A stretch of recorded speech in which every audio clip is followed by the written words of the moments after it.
साधक को सावधान रहना है। रसेंद्री सबसे बड़ा दुश्मन है।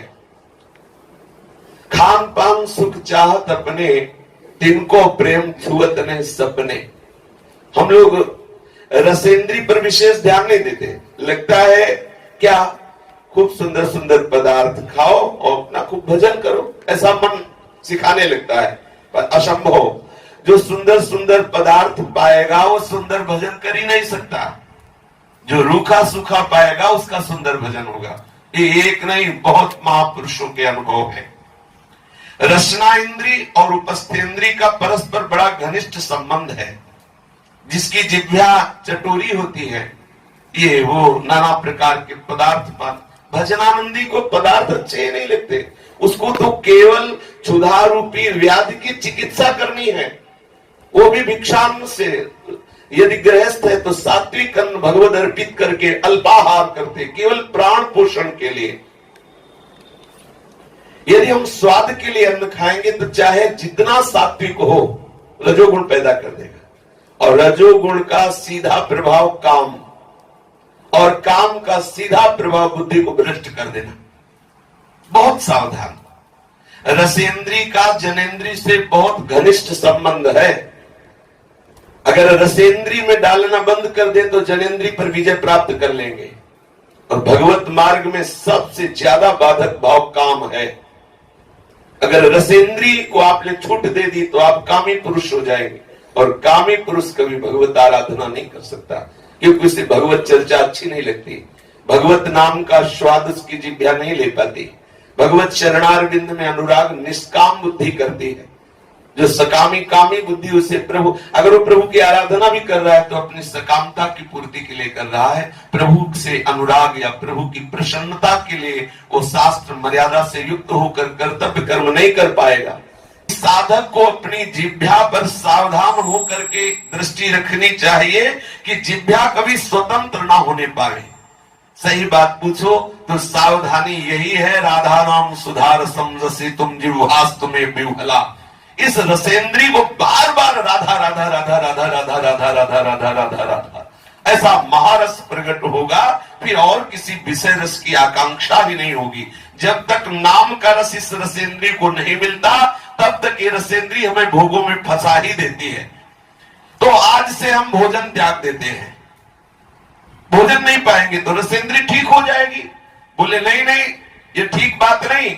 इंद्रियाणि जयन्त्यासु निराहारा मनीषिणः वर्जयित्वा तु रसनं तन्निरन्नस्य वर्धते तावज्जितेन्द्रियो न स्यात् विजितान्येन्द्रियः पुमान् न जयेद रसनं यावज्जितं सर्वं जिते रसे। यदि कोई उपासक भोजन का बंद कर दे और सोचे कि मैं रसेंद्री पर विजय प्राप्त कर लूंगा तो नहीं, बहुत ध्यान देने योग्य बात है। मूढ़ता का नाम साधना नहीं है, विवेक का नाम साधना है। परम पद का अधिकारी अमूढ़ होता है, मूढ़ नहीं। ये मूढ़ता कि आज से भोजन बंद, क्योंकि रसेंद्री में देने से काम आदि विकार बढ़ते। भोजन बंद तो भजन बंद, देख लो कितने दिन भजन कर पाओगे। युक्ताहार विहार से, जैसा आचार्य गुरुजनों ने आदेश किया है, अल्पाहार करते हुए उचित भोजन पाते हुए। जो साधक भोजन बंद कर दे तो माना कि दूसरी इंद्रियां शिथिल होने के कारण शांत रह सकती है, लेकिन रसेंद्री नहीं। पदार्थ नहीं गया लेकिन रसेंद्री में पदार्थ भोगने की जो लालसा है, स्वाद की जो लालसा है, वो बनी ही रहेगी। रसेंद्री को वश में करने के लिए सबसे बड़ी आवश्यकता है भजन। बिना भजन के रसेंद्री बस में नहीं हो सकती। भोजन छोड़ दो, सोचो रसेंद्री हमारी कब्जे में हो जाएगी तो नहीं होने वाली। भजन करने के लिए शरीर की आवश्यकता है, स्वस्थ शरीर। स्वस्थ शरीर के लिए उचित आहार की आवश्यकता है। तो थोड़ा सा पवित्र आहार, विरक्त के लिए भिक्षान्न, गृहस्थ के लिए धर्म के द्वारा कमाया हुआ जो अन्न है, उस अन्न को ज्यादा स्वादमय बना के नहीं। पूज्य भाई जी से हनुमान प्रसाद पोद्दार जी जब साधकों को आदेश करते थे तो यही कहते थे, अधिक नमक, अधिक मीठा, अधिक तला हुआ पदार्थ साधक की बुद्धि में काम प्रकट कर देता है। बिल्कुल पक्की बात है। बहुत मीठा खाओगे काम प्रकट हो जाएगा, अधिक नमक पाओगे तो काम प्रकट हो जाएगा, बहुत तला हुआ पदार्थ पाओगे तो कामना प्रकट हो जाएगी। हाँ, बहुत कम मात्रा में घी हो, बहुत कम नमक हो, थोड़ा मीठा हो, ऐसा आहार लो, रूखा सूखा आहार लो, ज्यादा स्वाद बुद्धि ना हो तो बात हो। देखो अभी कुछ समय पहले ही अंतर ध्यान हुए हैं पूज्य बाबा श्री रामदास जी, मास्टर बाबा जी ने कहते थे, पंडित गया प्रसाद जी के शिष्य थे, उनके यहाँ आहार में कोई स्वाद नहीं होता था।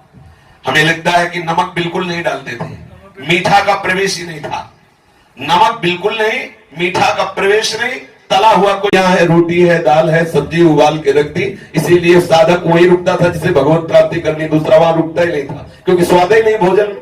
अब बिना नमक के भोजन में क्या स्वाद, चाहे कढ़ी बनाओ, चाहे दाल बनाओ, चाहे सब्जी, नमक ही नहीं पड़ा, अच्छा घी नहीं पड़ना, अच्छा मीठा रसगुल्ला रबड़ी नहीं चलनी, तो उस वहां वही साधक रुकेंगे जिनको भगवत प्राप्ति करनी, जिन्हें नाम का स्वाद लेना। बड़े अच्छे महापुरुष थे पूज्य पंडित गया प्रसाद जी की बहुत सेवा की, उसी सेवा का प्रभाव आजीवन अपने गुरु के वचनों के अनुसार जीवन व्यतीत किया। जब तक हमारी रसेंद्री अच्छे अच्छे पदार्थों के भोगने की लालसा में, तब तक हमारी कोई भी इंद्री बस में नहीं हो सकती। और रसेंद्री सीधे प्रभाव जनेंद्री पे करती, सीधे जनेंद्री पे। रसेंद्री बिगड़ी कामी बन जाओगे, बस बहुत सावधानी की आवश्यकता है। रसेंद्री पर यदि विजय पाना चाहते हैं तो जो भी पावे भगवत अर्पित करके पावे, और उसमें भी देखें कि अच्छे पदार्थ हटा दिए जाएं। जैसे स्वामी जी महाराज सिद्ध आचार्य बपू है, ललिता जी के अवतार है, और बिहारी जी महाराज को उत्तम भोग लगाए, मोर मरकट को सेवा। अगर वो बिहारी जी को भोग लगा के 56 भोग भी पावे तो उनका कुछ बिगड़ने वाला नहीं, क्योंकि तो सिद्ध बपू श्री ललिता जी है। लेकिन वो आचार्य है तो आचरण करके बता रहे हैं। कैसा? आप तो स्वयं एक मुट्ठी चना पाते हैं और सीख से बोर कर 56 भोग को जबान में ऐसे रख लेते हैं कि ये प्रसाद हो गया, बिहारी जी के प्रसाद का मान हो गया। श्री पूज्य पंडित रामकृष्ण बाबा जी श्री राधा रमन लाल जी के दर्शन करने गए तो गोस्वामी जी भाव में भर करके एक दोना बढ़िया मिठाई जो राधा रमन लाल जी को भोग लगी थी दिया। बाबा ने ऐसे किनका लिया और रख करके कहा कि आपको संतों को ये प्रसाद नहीं देना चाहिए, आप संतों की बुद्धि को बिगाड़ना चाहते हैं। अगर वो बड़े बड़ों का शासन कर, बड़े बड़ों पर शासन कर देते हैं जो विरक्त महापुरुष होते हैं, वो उन्होंने कहा आपको तुलसी दल और केवल चरणामृत यही देना चाहिए विरक्तों को। ये जो अच्छे पदार्थ ये राधा रमन लाल ही पावे, हमें तो तुलसी दल और चरणामृत दीजिए। ये अगर रसेंद्री में बढ़िया गुलाब जामुन रबड़ी रसगुल्ला, तो फिर जनेंद्री को भी उसकी अनुकूलता चाहिए। और जनेंद्री रसेंद्री यदि अपने विषयों में विचर रहे तो सच्चिदानंद प्रभु का चिंतन कौन करेगा? कौन रस चाहेगा नाम का? कौन चाहेगा प्रिया प्रीतम के चरणारविंद का सुख? उपासक सब इंद्रियों पर विजय प्राप्त कर लेने पर भी तब तक जितेंद्री नहीं हो सकता जब तक रसेंद्री को अपने वश में नहीं कर लेता। और यदि रसेंद्री को वश में कर लिया तब तो मानो सभी इंद्रियां उसके वश में हो गई। नाम जप करो, अपने आप सारी इंद्रियां बस में हो जाएंगी, पर नाम जब सतत तभी चलेगा जब रूखा सूखा पाओगे। देखो पूर्वज हमारे जो गुरुजन संत जन हैं कैसे, आज भी हमारे सदगुरुदेव भगवान ना तो कोई मीठा पाते हैं, ना कोई रबड़ी रसगुल्ला पाते हैं, ना दूध में चीनी डालते हैं, और दूध उबालकर श्री जी को भोग लगा दे, औटकर भोग लगा दिया, और 2 रोटी और उबली हुई सब्जी। 12 महीना का एक ही नियम है, तीसरी चीज कोई नहीं होगी उनके। आज भाई कचौड़ी और पकौड़ी और कुछ, बस 2 रोटी हाथ की चूल्हे की, वो भी आज भी वही स्थिति में जो आज के 15-20 वर्ष पहले वो रहनी वही आज रहनी है। महाराज जी की रहने में कोई अंतर नहीं। वही कंडा और लकड़ी से रोटी बनती है, और यहाँ जो आसपास के गांव हैं वहां से जब खेती कटती है तो अन्न आ जाता है, गेहूं, और उसी को पिसवा करके ब्रजवासियों के अन्न से ही 2 रोटी और सब्जी उबाल करके आज गुरुजन ऐसे पा रहे, शिष्य जन रबड़ी छान रहे हैं। तो आप सोचो गुरुजन कैसे रह रहे हैं, क्यों रह रहे हैं? अच्छा, अच्छे अच्छे पदार्थ मिलते ना हो तो ये बात नहीं। आप देखो जाकर रोज क्या क्या भोग लगता है ठाकुर जी की, श्री जी के सामने कैसे कैसे सुंदर पदार्थ, और थोड़ी देर खड़े रहिए उस भोग में क्या वहां बचता है ये बताइए, सब का सब बट जाएगा। महाराज जी बस ऐसे दर्शन कर लिए क्या भोग लग गया, इतना। तो आप समझो, ये सिद्ध महापुरुष ऐसे कर रहे हैं तो अपने लोगों को और सावधान रहना, उनका तो काम हो चुका, वो तो भगवत स्वरूप है। और अपने लोग तो अभी जानते ही नहीं कि भगवत स्वरूप स्थिति क्या होती है, और हम स्वतंत्र है, हमें जहां निमंत्रण आया गए और सब अच्छे अच्छे पदार्थ पारे, भजन होगा, बाद में यही होगा एक दूसरे की निंदा स्तुति और असत आचरण, भ्रष्ट आचरण। जैसे जैसे हम भजन करेंगे वैसे वैसे इंद्रिया और मन प्रभु में लगने लगेंगे, और हमारे हृदय में किसी भी विषय का महत्व न रह जाए, बहुत बड़ी बात है।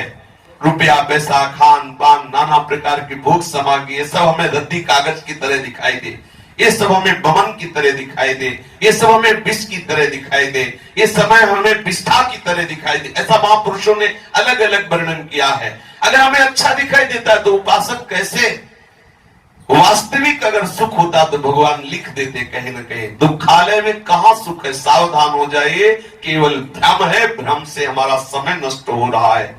अपनी जिह्वा को सदैव भगवान नाम का रस दे, नाना प्रकार की भोग सामग्री से जिह्वा को हटाए, प्रिया प्रीतम की प्राप्ति इसी जन्म में करनी है, ऐसा दृढ़ लक्ष्य बना ले। अगर खान पान के सुख में फिसलते रहे तो जनेन्द्री का सुख हमें परास्त कर देगा, और जिसकी रसेंद्री जनेन्द्री भ्रष्ट आचरण में लग गई, फिर वो कहां भजन, कहां भजन। पापवंत कर सहज स्वभाव, भजन मूर्ति भावन काऊ। जो सब पाप आचरण करता है भजन बनेगा ही नहीं, आप लाख प्रयास करो, प्रमाद स्थिति आ जाएगी, भजन में मन नहीं लगेगा। बहुत कीमती समय है, सावधान होकर श्री जी के चिंतन में, श्री जी की सेवा में, उनके जनों के संग में, उन्हीं के विचार में हम डूबे रहे। हमारे पास एक क्षण भी ऐसा ना हो कि हम किसी और को और बातों के लिए समय दे सके। समय बहुत कीमती है, जो समय का आदर करता है वो उत्तम कोटि का उपासक है।